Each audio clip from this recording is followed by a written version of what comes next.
Okay, so it's been 6 minutes. I would normally just do this on the stove because it's very hot and splattery, but I'll bring it here so you can see. Stop the timer. And as you can see, how it's like burnt and charred on the pan, and that won't be something you have to scrub off because it'll come off with the aluminum foil. So then we'll just, I'm gonna have an urge to grab the pan, flip it over, try to be careful so as not to tear the tin foil. Tin foil, that's funny. And then pour a little bit more on this side. Oop, didn't want to throw that much on there, but I guess it's going in the garbage anyway, so.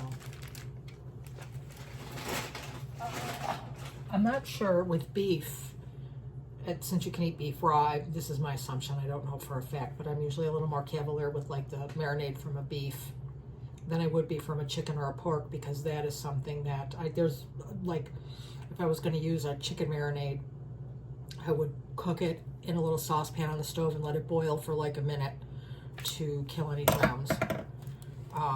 Anyway, so now I did that. I put the marinade on the top and we'll put it back in for another 6 minutes.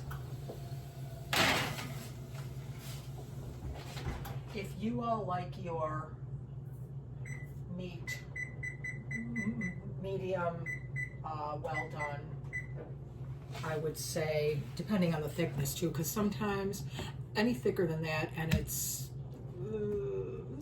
yeah, I wouldn't try to go any thicker than an inch, inch and a half tops. Maybe 7 minutes if you like it rare, 5 minutes. And either side, both sides, if you pull it out and it doesn't look like you think maybe just a little bit more, you could also flip it over and then just throw it back in. Like say you do 5 and you're like 5 minutes and you're like, nah, I don't really think that's good enough. You could still flip it and then just put it back in for 7.